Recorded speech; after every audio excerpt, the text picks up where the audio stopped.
आप परिचय टे प्रशांत कुमार जेना कोठार ग्रामवासी गाँव में बर्तमान आज देखा मिलूँ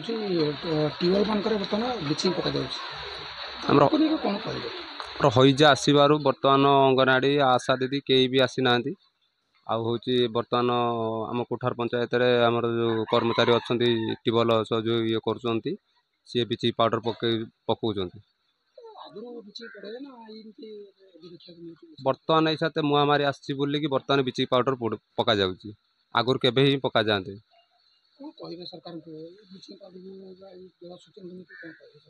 सरकार ये आम अनुरोध करुँ किमिति महामारी टिके मुखिया पाइबू से आमर अनुरोध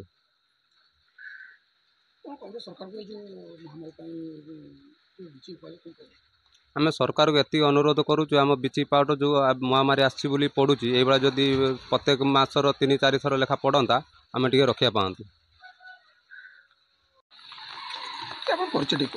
नाटा समीर कुमार धल गाँव में बर्तमान ट्यूबवेल मान देखो ब्लीचिंग पकाउं कौन कहे कहीं ब्लीचिंग बर्तमान पका कौन कहे कोठार पंचायत जल जोगाण कर्मचारी एसएम भाव में नियुक्ति पाइचु गत काली गोटे प्रस्तुति बैठक पंचायत ऑफिस बसला यो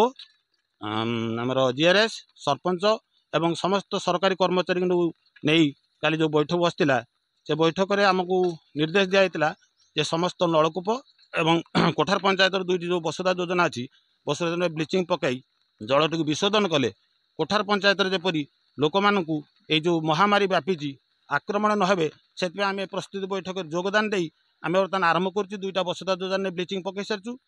एवं आम बर्तमान कोठार हाईस्कल पकई सारी आम बर्तमान आमर कोठार जेना साही भितर प्रवेश कर ट्यूबवेल ब्लीचिंग पकड़ा कार्यक्रम आरंभ कर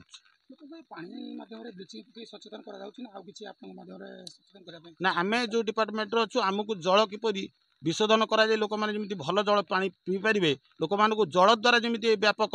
जो महामारी आम घटो आमको जहाँ सचेतन कराई आम जल मध्यम जल विशोधन करूँ भल जल लोक पाइपर यह पानी द्वारा जमी कौन रोग न व्यापी से आमर कार्यक्रम आम त्वरान्वित करुँ।